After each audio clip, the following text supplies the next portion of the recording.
Welcome back, everyone. This is Dan Liebenson, and I'm here with B'nai Lappi for this week's episode of the Oral Talmud. Hey, B'nai.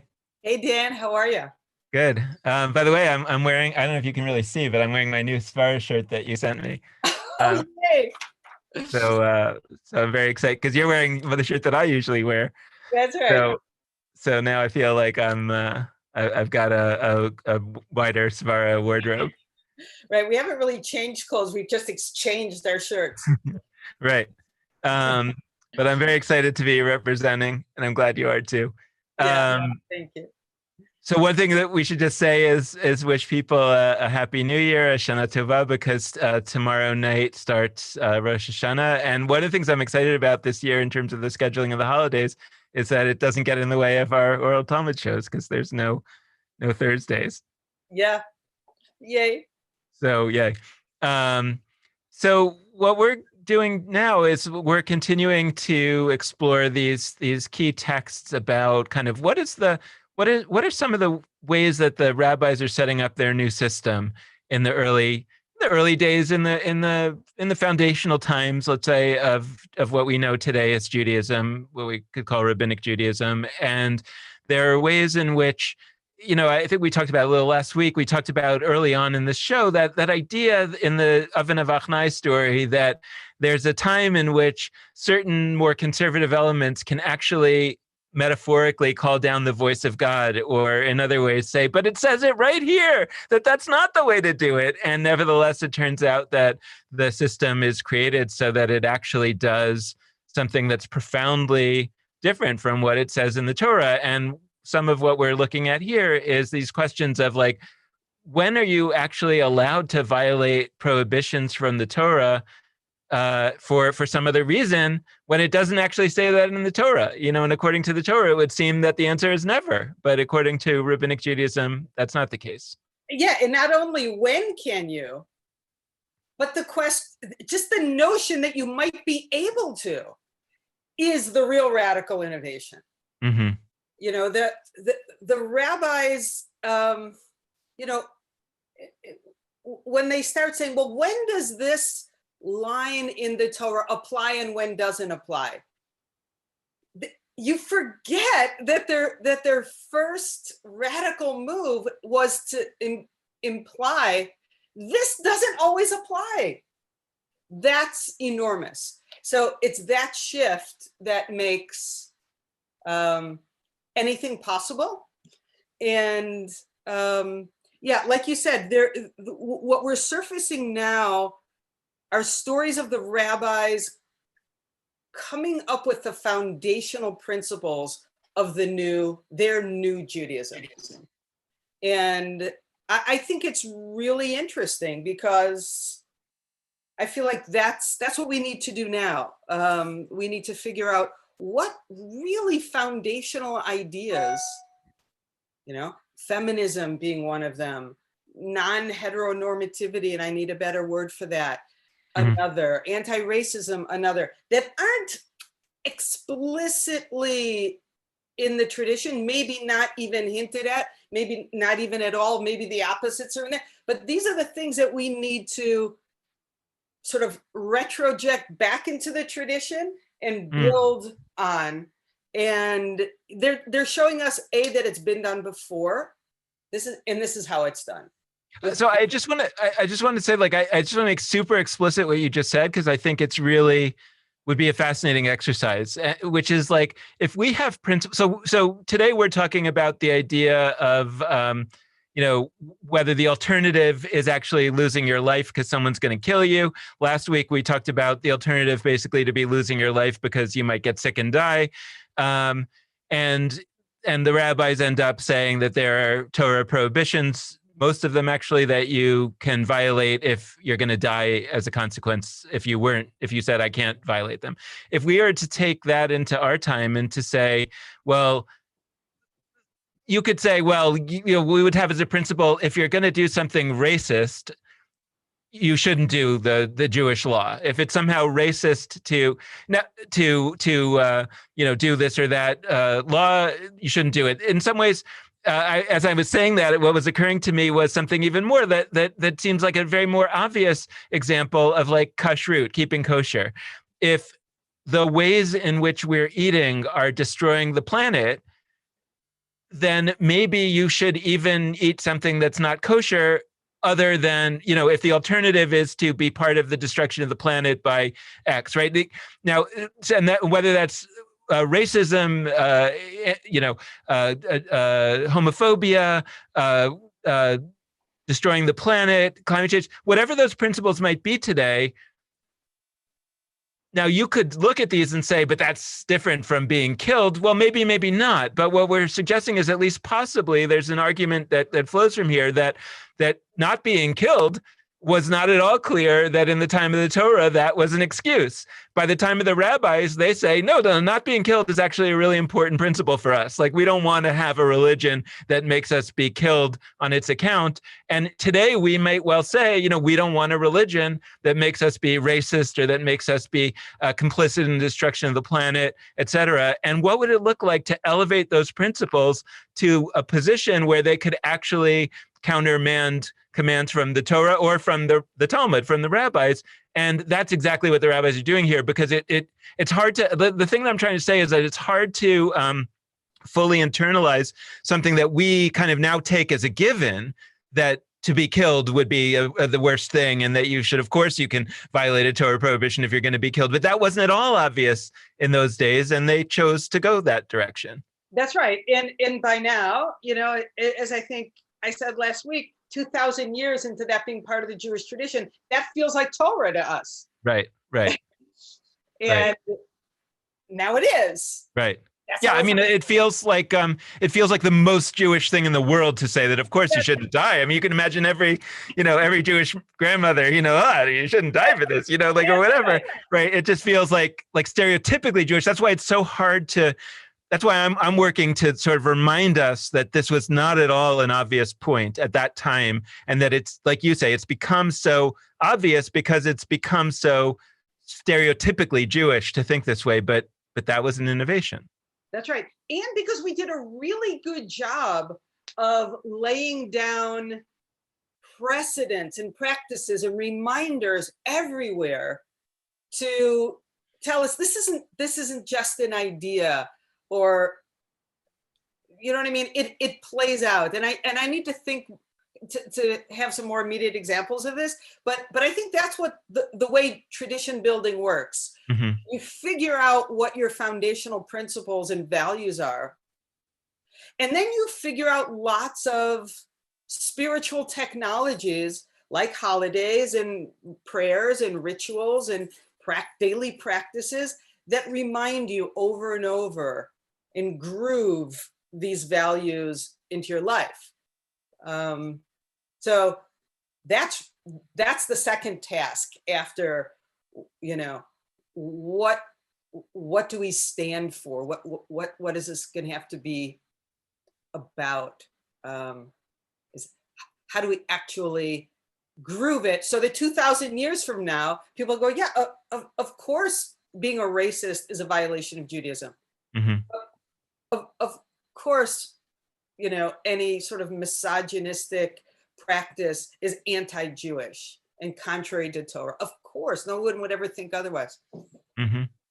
Okay, so do you want to give us a little bit more, like a sort of connection to where we were last week and a framing before we jump into today's text, which, by the way, is from the Tractate of Sanhedrin, page 74a. That's today's text. Yep. Okay, so we're in the 8th chapter of Sanhedrin, and this chapter is called Ben Sorer Umoreh, the wayward and rebellious son. And for some stretch of a few weeks, at some point, we're going to learn this text, maybe soon, because it's amazing. And the chapter is dealing with death. It's dealing with those places in the Torah where the Torah prescribes killing someone for a certain violation, whether it's not obeying your parents, or whether it's the thief or the intruder who comes burrowing into your house and you don't know if they're coming to kill you or steal your samovar, you can actually kill that person. Or the pursuer, the rodef, who's chasing after someone to kill them. And the rabbis say you can actually, to prevent them from killing someone else. So they're case by case dealing with when is it actually okay to kill, even though says do not kill. And when is it not going to be okay to kill? And when is it actually not okay to transgress the Torah, even to save your own life? So they've been working case by case, and now we're going to get to them finally making a piece of legislation that's going to be, the yardstick, that principle that they're going to lay is. Okay. Okay. By the way, I think it's my internet. Every once in a while, there's been an internet hiccup, so that's why I might have paused when didn't hear the last word that you said. Not because you were bored with me or uninterested. Or not because I was so rapt that I didn't even realize that you were done. No, there's a little bit of internet hiccupiness.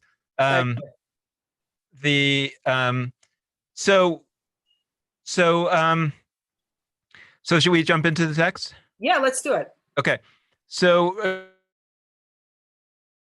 74a, Sanhedrin is a tractate that's talking more about courts, right? I mean, that would be, it's one of the more law related, legislation, or day-to-day law, I guess would be a way to say it.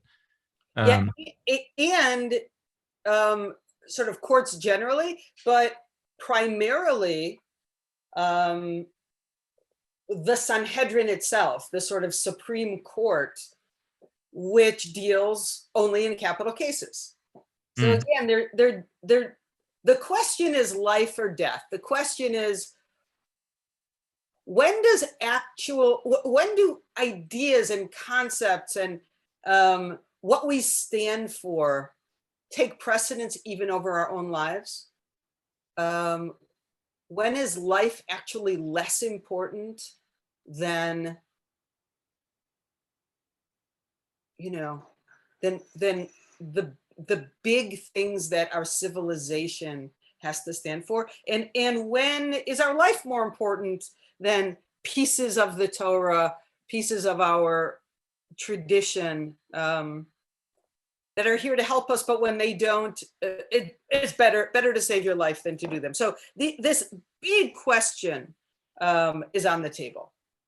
Okay. So great. So we'll look at the text. It's a relatively short text, this part of it, and so, but there's a lot packed in it.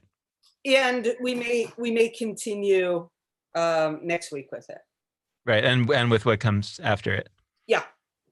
So the Gemara now continues. The Gemara now considers, this is in Steinsaltz's explanation, the Gemara is moving on to consider which prohibitions are permitted in times of mortal danger, in times where your life might be threatened. Rabbi Yochanan says, in the name of Rabbi Shimon ben Yehud Tzadok, the sages who discussed this issue counted the votes of those assembled and concluded in the upper story of the house of Nitza in the city of Lod. You often refer to this as Nitza's attic. Good. The upper story. Yeah, there's so much in this line I really want to slow down, which is one of the dangers of learning in translation, is that it kind of leads you to float on the surface of meaning. You go, oh yeah, I get that. But there are so many pieces of the meaning here that really are hidden under the surface understanding. Okay, so these guys, Rabbi Yochanan, Mishum Rabbi Shimon ben Yehud Tzadok. Okay. Sorry. It's Rabbi Yochanan saying the following thing in the name of Rabbi Yochanan, in the name of Rabbi Shimon ben Yehud Tzadok, is saying the following thing. Okay. So when is he living? He's a first generation Amora.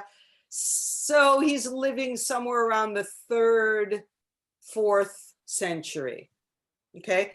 And he's talking about an event that happened before. We can't know exactly when before, but I'm going to guess that it's some time after the examples that we've had before of when the rabbis on a case-by-case basis have said, oh, violate the Torah to save a life. So last week, for example, we had the case of a person who had a certain illness, and the cure for that illness is a certain herb. And can you tear out that herb from your garden and boil it, you know, which requires at least 2 Torah prohibitions, pulling up a plant on Shabbos and making a fire on Shabbos in order to make the medicine. Can you do that to give this person the medicine to cure them on Shabbat? And the answer is yes. By the way, wait, just to set this, I mean, I think that in support of what you're saying in terms of the order of things, that scene was set on the road. These rabbis were just kind of walking along, and their students were trailing, and they were having this chit-chat conversation. And then here, there's actually a formal process being described. Yeah, there's a formal process. And what I think is fascinating is that this formal process happens in an attic. Now, maybe I'm making too much of the whole attic thing. So this is the attic of some guy in the house of Lod named Nitza. Rashi tells us that's his name. We don't know anything more about him. I'm always wondering, who is he? Is he like a lay leader? Is he like a funder? Like who is this guy, Nitza? But in any case, he seems to be providing a safe haven for the rabbis. The attic thing makes me feel like this is a secret huddle. Right. Is this described more than once and many times, this Nitza's attic? It occurs for a total of, there are 3 Nitza's attic scenes in all of the corpus of Talmud. It's here, it's over in Kiddushin on 40b, where the rabbis get together in Nitza's attic to ask the question, what's more important, doing or learning? And you know, we'll learn that text as well, but I think over there, I think the huddle is about, hey, you know, we made learning this new like way to meet God. Do we really think, you know, I think they're anxious about it. It's like, is this making us better people? Or should we be out there on the streets? Actually, I just have a feeling they were meeting secretly to really surface their doubts. And there's a third example, and I can't remember at this moment what the third one is about, but I think they're all sort of really important foundational decisions that are made. And this feels secretive. It feels, it's like if we got the whole council together, we'd never get this thing passed. Yeah, so it's like a caucus. Exactly. We're going to push this through in an executive session, and we're going to come out and it's going to be done. Well, there's this other thing. First of all, like Lod, right? That's where Rabbi Eliezer's yeshiva was, I think. So and he's the more conservative voice. So it's interesting that they're in Lod, but they're in a secret place in Lod, if that's the story, you know. I like that.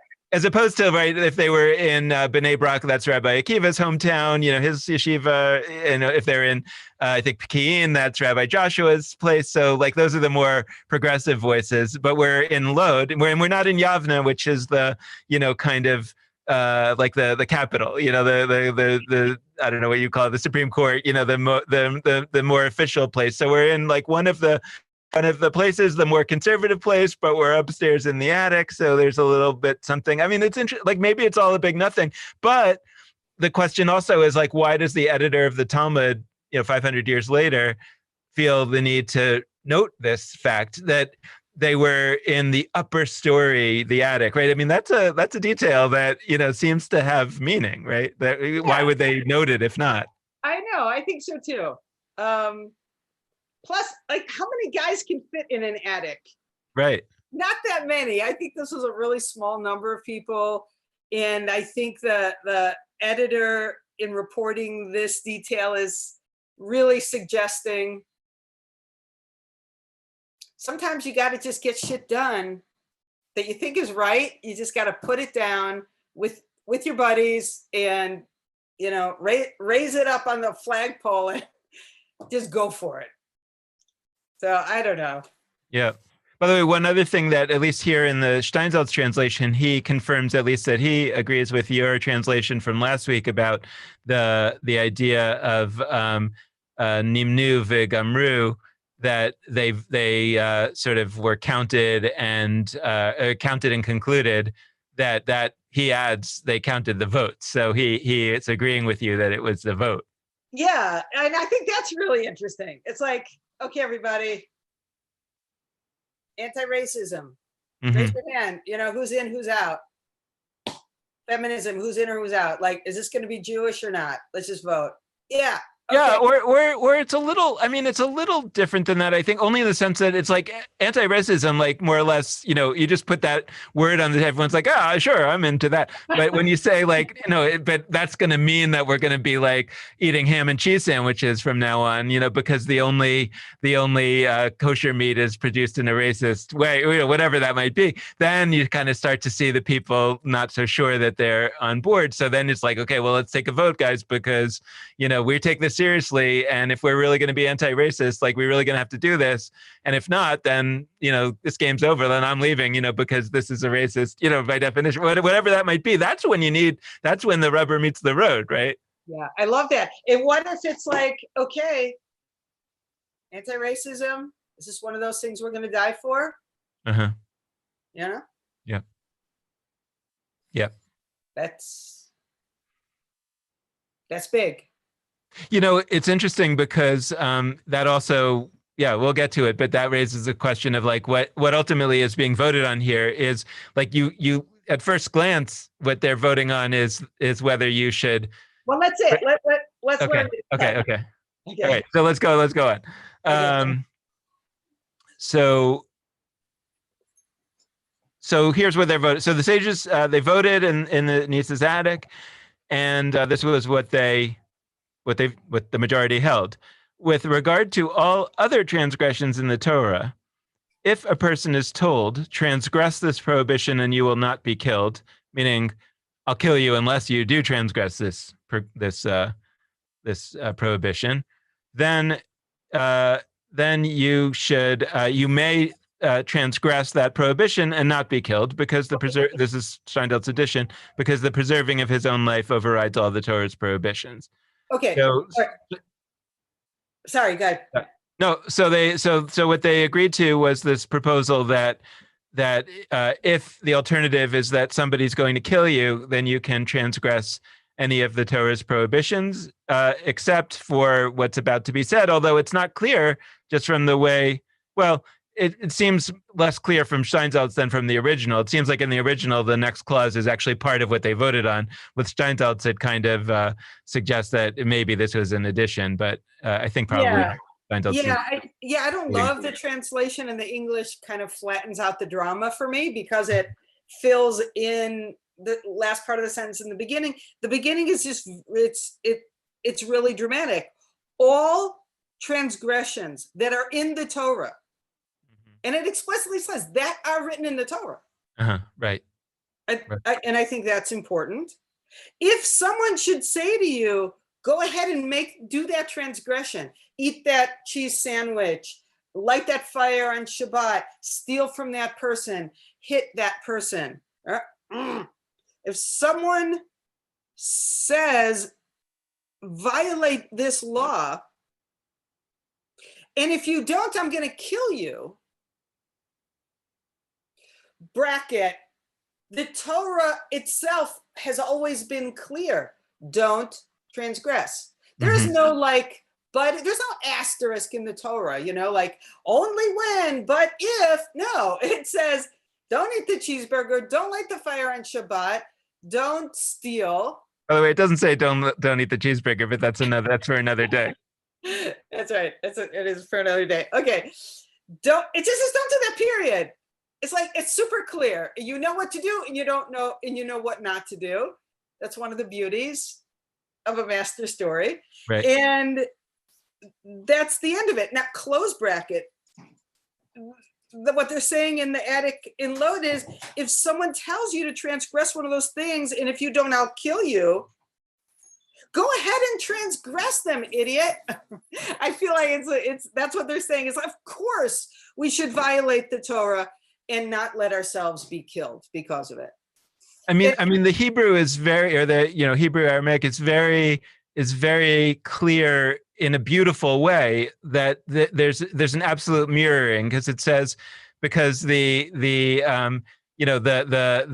thing that you're being if somebody is said to if somebody is saying to somebody avor ve'al tehareg, meaning transgress and you won't be killed, then ya'avor ve'al yehareg, then it's exactly, it says, and then you should transgress and not be killed.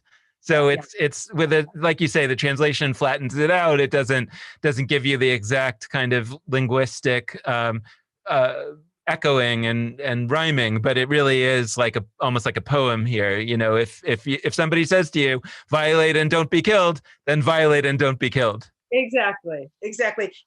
And my insertion of the "you idiot" is really only the obviousness. Really, is only what they're hoping to telescope into the future, in which they were successful in doing. But at that time, that was scary and enormous, and they had to have been afraid. It's like the story of Rabbi Yochanan on his deathbed. He makes all these radical innovations, and on his deathbed, he's terrified that he did the wrong thing and that God's going to be angry with him, and that he was really responsible actually for destroying the whole tradition, whatever chance it had to survive. He didn't know whether he had done the right thing. I can only imagine that they were that terrified with a rule like this. You can violate anything in the Torah. That's a pretty big statement. Okay, they're going to make some exceptions, but for me, that's the minor tagging on piece. The big piece is, yes, violate the Torah anytime following it would cause your death, just like the case last week. And I think what I'm hearing in this statement is what I think is the invisible sort of life experience that we know was going on at the time, which was that the Romans were creating policies and literally threatening people all the time, Jews all the time, with death. So this was an issue they were living with. They had the dilemma of being presented with ultimatums: either you do this or you're going to die. Well, I want to give you. I mean, I think it's a sort of appropriate for what we're about to go into with Rosh Hashanah on this, because I've been really struggling with a lot of the pandemic related stuff relating to Jewish law, and I'm a little hesitant to sort of talk about it too strongly, only because I don't observe Jewish law that way. So it's easy for me to say a little bit, but nevertheless, like, I want to say it, which is that I've also talked before about, let's imagine the coronavirus to be a anti-Semite, because I think it is, because it's out there killing a lot of Jews. Now, it happens to also be killing a lot of other people, but so does certain anti-Semites, like, also don't hate other people. So does that make them not an anti-Semite? No, they're an anti-Semite because they want to kill Jews. So think about the coronavirus as in the place of the Romans in this story. And here are these people that they all want to go to in-person Rosh Hashanah services, and that might lead to their death, or it might lead to the death of somebody else, which, by the way, even here we're about to see, you're not allowed, you're not allowed to, whatever, you can't kill somebody else in order to violate a Torah prohibition, much less to fulfill one. So the point is that here, I think people aren't brave enough. And I don't mean here the people that are regular Jews that they want to go to services. Like, that's I wish that they would be even braver, but I don't know that you have to expect that from a regular person. I feel like the rabbis and many rabbis have been brave and have said, we're not doing in-person services. But the rabbis who are doing in-person services, even kind of in a safe sort of way, in quotation marks, 10 people here and 10 people there and outside and whatever, like, to my mind, it's a failure of bravery to say, this year, we're not doing Rosh Hashanah services in person, period, because there's an anti-Semite out there that wants to kill us and is only able to kill us if we are doing this particular commandment from the Torah. And therefore, we will not do this commandment from the Torah. It means not even from the Torah, but the commandment, to have Rosh Hashanah services.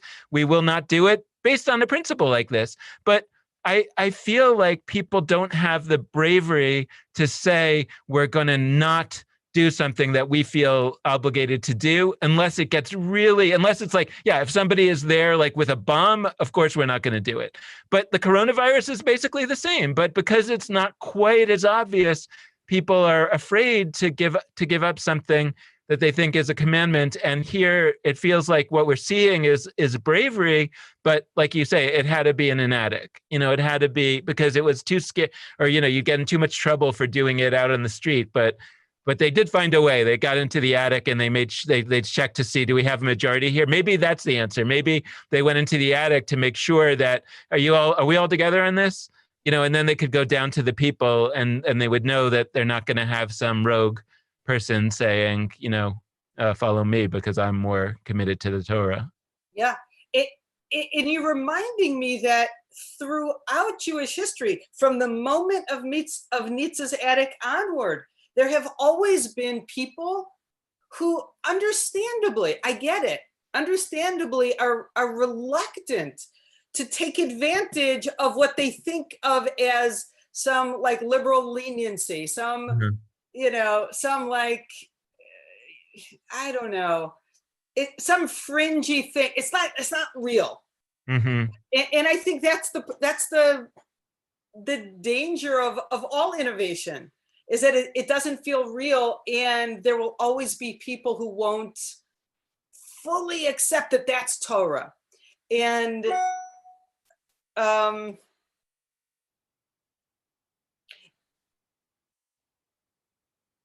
when in reality, that's the way Torah works. And you can look at them and say, what you're doing is actually anti-Torah, but it doesn't feel that way to them. And Rambam makes this beautiful, in talking about this law of pikuach nefesh, he creates this beautiful illustration. And he says, if there's somebody sick on Shabbat, and you need to do what would have been seen as a violation before this rule of pikuach nefesh, before Nitza's attic, know that it's not only not a violation, you shouldn't go out of your way to get a pre-bar mitzvah boy who's not commanded to the mitzvot to go pick the herbs or to start the fire. Don't do that, because it makes it look like you're doing something forbidden. The only reason you're allowed to do it is because this kid isn't yet obligated to the mitzvot. He says, don't get, I hate to say it, but he actually says, don't get a kid, don't get a woman. Sticky on that. Don't get a servant. A non-Jewish servant. He said, get the greatest of the generation. Get someone who is like an authority in your community, who everyone will look to and say, oh, he must be doing the right thing. Have that person pull up the herbs and, make the fire, so people know this is the right thing to do. And I think he's speaking to those people who are reluctant to cancel the minyan or the Rosh Hashanah service in the face of coronavirus, because Rosh Hashanah is more important, because getting together in the minyan is more important. Yeah. No, and I think it's tied to something that I've been thinking about all week, because, Yitz Greenberg, who's our hero, he was doing a talk the other day, and I don't want to put words in his mouth, because I don't know that I quite might have been listening at that moment, but it struck me. I think what he said was that in a world of the next era of Judaism, which he talks about and taught us to think about, that would be like that a profound paradigm shift, right? In his mind, in his theology, we are on the cusp, as we've talked about all along, that of this next version of Judaism, this post-rabbinic Judaism, whatever one might call it.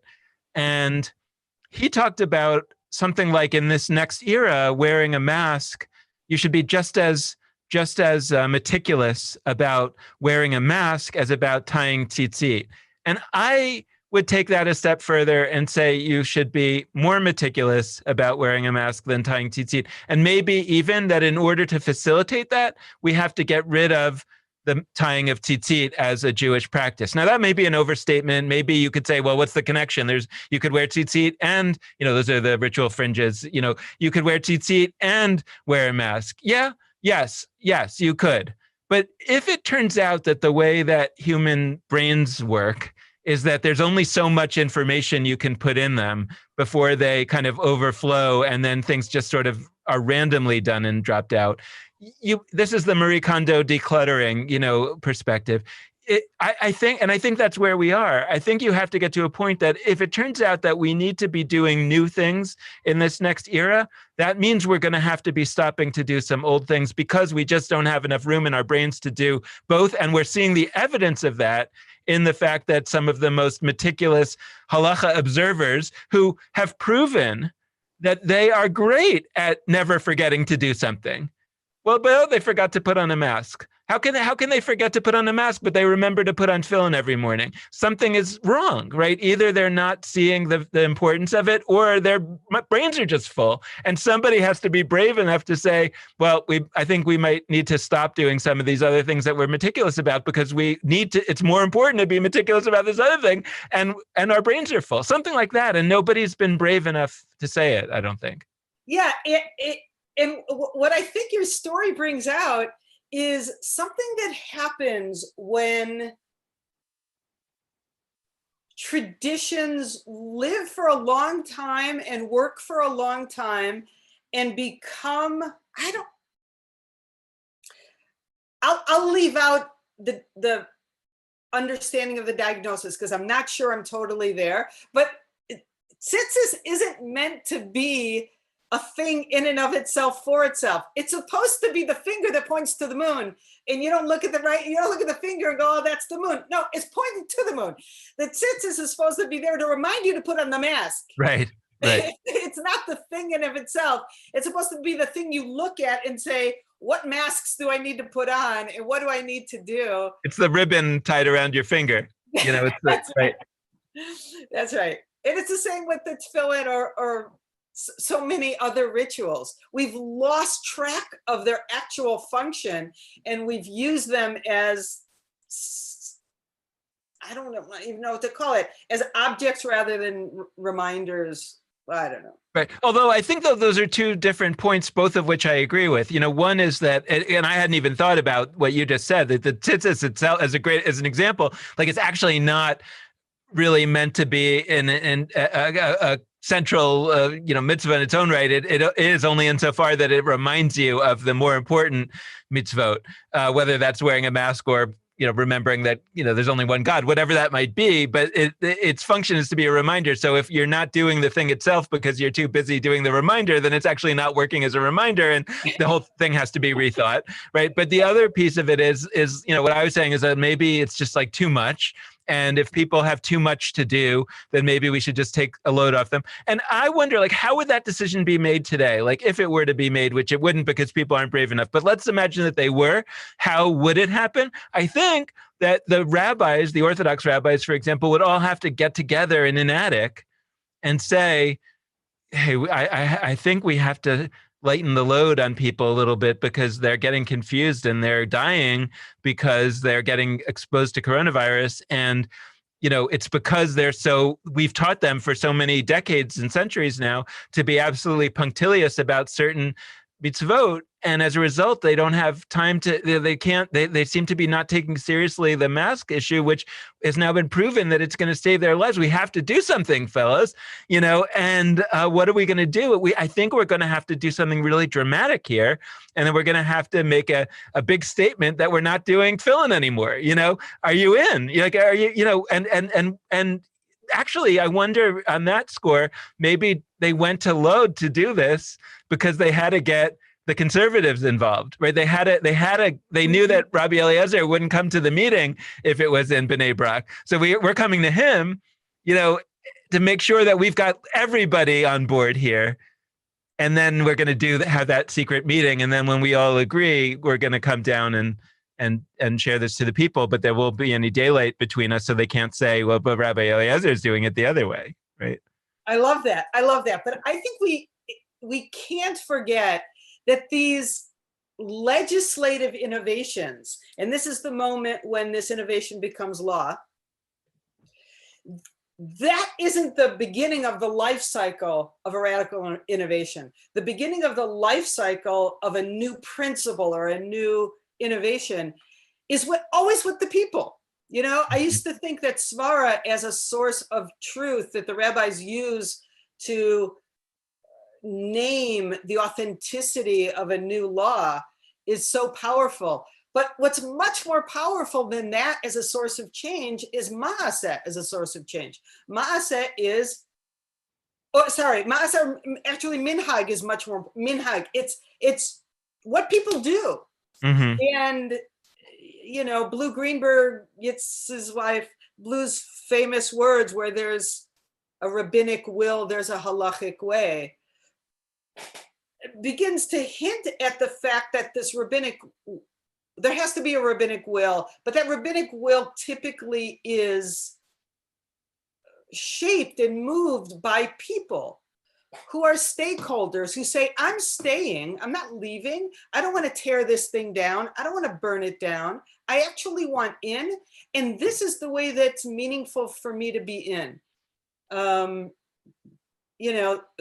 fact that the Maccabees went and fought on Shabbat, and the fact that people were healing their sick family members on Shabbat. Okay, I have a story to tell. So I'm in rabbinical school, and my chavruta Eddie and I are in one of the lounges in one of the large hallways at JTS. And we're arguing back and forth and debating an issue from his dissertation. And his dissertation was on the question, can you do a double ring wedding ceremony? Mm-hmm. Where in a heterosexual context, which is what he was dealing with, the bride gives the groom a ring as well as the groom giving the bride a ring. And can the acquisition of each be mutual? Which is in Jewish traditional weddings, it's only the groom that gives the bride the ring because he's effectively acquiring her. That's correct in the heterosexual context. Right. Heteronormative context. And so we're arguing back and forth because there are legal decisors who say that if she does that, if she attempts to do that, it actually invalidates his act and no wedding has taken place. Mm-hmm. Others say if she does it, she's basically whistling Dixie and it's neither here nor there. His acquisition of her is still valid, but she has not, effectively acquired her. So we're arguing back and forth of how we can create a mechanism where her acquisition is equally valid halachically using some precedent in the tradition. And our professor, David Kramer, who's been on our show, I think he was our first guest, right? Mm-hmm. He walks down the hallway and we said, David, okay, help us figure out, the halachic basis. How can we do this? And he says, I recall him using an expletive, but I may be wrong. It could have been just the drama of how it landed for me. So I won't say for sure he said the F-bomb, but he basically said, just effing do it. Just go out there and do 2-ring wedding ceremonies. And when people start doing it, the rabbis will see that it's not burning down Judaism, that it's actually a wonderful thing. It's invigorating and inspiring, and it causes people, you know what I mean? And then the halacha will change. Mm-hmm. So you don't need to worry about a halachic justification now. Just go out and encourage people to do it. That's going to eventually push. That's going to create the Nitza moment. Mm. And the same thing has been true. Gordon Tucker said the exact same thing about the enfranchisement, quote unquote, of queer people in the tradition and being admitted to rabbinical school. It's he said that the law committee is going to see that they're not destroying things. Mm-hmm. This isn't a bad thing. This is actually a really good thing. They want in. But what that requires is that enough people are willing to fundamentally, functionally commit sort of civil disobedience. That's right. And the thing about civil disobedience is that you have to be willing to pay the consequence, meaning that if I try to engage in civil disobedience, but as soon as the police come, I run away because I don't want to be arrested, it doesn't work, because the whole point is that I have to be willing to show the injustice of the system by also paying the price of that system. And there are certain people that are so committed to the halachic system, for example, in this case, that, and I think about like people that post on Facebook, and sometimes, my wife and I are just like, we just don't understand it. That they're asking these very picayune questions about like, well, which service comes first, which prayer has to be said before this prayer, and is it okay to say this thing before nightfall, or can it only be said after nightfall? And this is in a world of the pandemic and of having outdoor Rosh Hashanah services that these questions are being asked, and we're kind of like at the end, like, why is this so critical? Like, I mean, what's going to happen if you say the prayer at the wrong time, a few minutes here or there? Like, is it, and I think those are the wrong questions. Like, for those particular people, those questions are so important for whatever reason that I can't empathize with. But I shouldn't be pushing that person to be engaging in civil disobedience. Like, that's not going to be the leading edge person on this endeavor, whatever that endeavor might be. I think the question is, right? And so those of us who are less worried about the consequence, right? Because I'm like, look, I don't think God is going to punish me if I say the prayer at the wrong time, if I do a 2-ring ceremony. So I'm like, I'll roll the dice. Like, or the principle is more important to me of gender equality or whatever it might be. The principle is more important to me right now, that I actually feel like I'd pay a higher price if I don't do the 2-ring ceremony than if I do. And it turns out if I burn in hell for that, then it was like Pascal's wager, the opposite of Pascal's wager, and I messed it up. And okay, I'm willing to take that chance. I really don't believe it so profoundly that I'm willing to take that. Those are the people that are doing that. Those are and if the majority of people are functionally taking that perspective, which we see by the fact that they're just doing it, then eventually those more conservative voices and/or the rabbis will come along and change the rules, not because they actually believe that anybody was going to burn in hell if they didn't do the 1-ring ceremony, but there's something going on in their minds that can't break that. For me, it's really, really hard to fully empathize and articulate that position, because it's so not me. But I also want to respect it and do justice to it. So I struggle, the attic thing I think is interesting to me, though, because it feels to me like with the attic is that moment where the consequence is so important that we have to make sure, I mean, again, this is my emerging theory of the attic, right? That we have to make sure that everybody's on board. It's actually not okay for that person to be not breaking the Torah law. We need everybody breaking the law, because the consequence on the other side is so horrific. Jews are being killed by the Romans. Jews are being killed by the coronavirus. We have to change this, and we got to do it fast, and we got to all be on the same page about it. So we've got to do something dramatic. Let's get ourselves into that attic. Let's go to Rabbi Eliezer's hometown, the most conservative guy, and let's see if we can vote and get, I wonder if that vote, it doesn't say it was unanimous. I wonder if it had to be unanimous, or if they had some kind of agreement that whatever the vote comes out, we're going to unanimously support it. Like, I'm curious about that. I feel like there's something going on there. Yeah, I love that. Okay, 2 things came up for me as you were talking. One is that the thing that's hard to wrap our minds around reminds me of the end of the Kamsa Bar Kamsa story.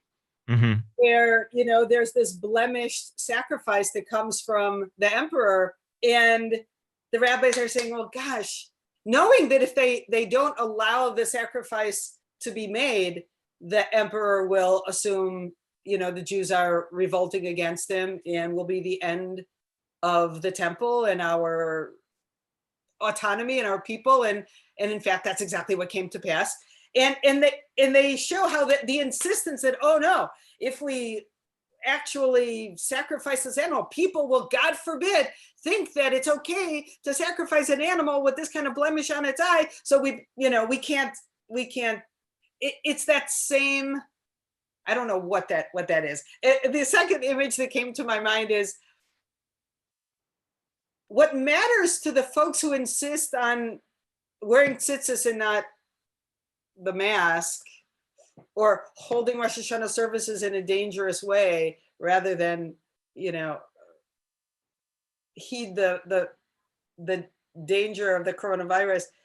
They're only going to pay attention to the folks who, they see as the stakeholders. So I'm picturing, what if people actually took their tzitzis, people who wear tzitzis, and tied it around a mask. So what hangs on your four corners are masks. And beside the mask you're wearing, of course, your tzitzis ties up a mask. I don't know, that's kind of a fun image. Yeah, my version of that was that I was thinking about, like, could we design, and by the way, if anyone listening here wants to do it, you're welcome to steal my ideas, because realistically, I'm not going to do this.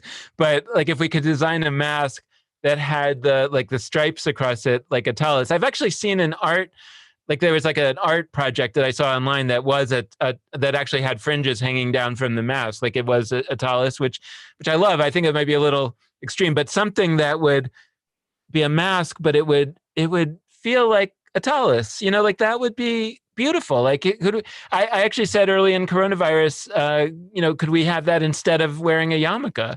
And I didn't mean that people who wear a yarmulke should wear a mask instead. I just meant, like, could those of us who don't wear a yarmulke kind of adopt a mask? Like, and what I was looking for was a mask that would feel like a very Jewish mask. Like it would say, "Love the stranger" on it or something like that, and it would feel like when I'm wearing my mask is how I imagine somebody who does wear a yarmulke every day, like, feels when they're wearing a yarmulke. It's telling the world I'm Jewish. It's kind of doing something that I see as sacred. That's all those things. I would be very fine with a mask that told the world I was Jewish. And I certainly would feel it's something sacred that I do.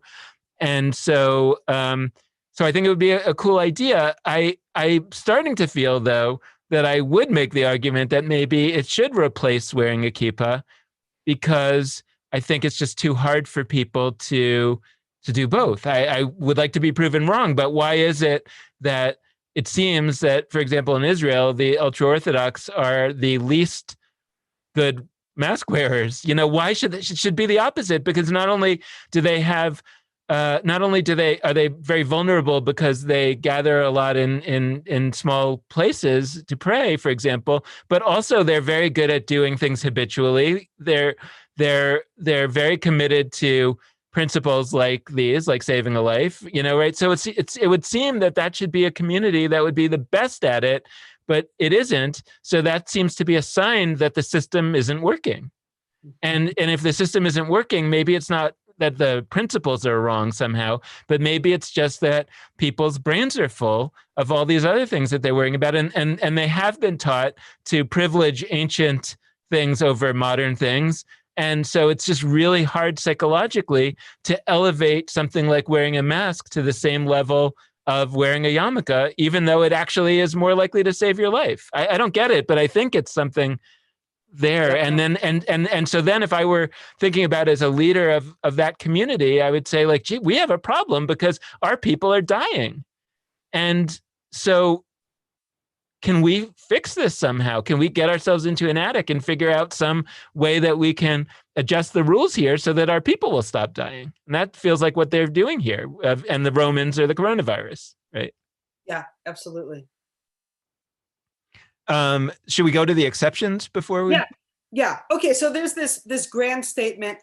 Any law in the Torah, if someone says to you, violate it, and if you don't, I'll kill you, go ahead and violate it. And don't let yourself be killed on account of your insistence or sense that you need to actually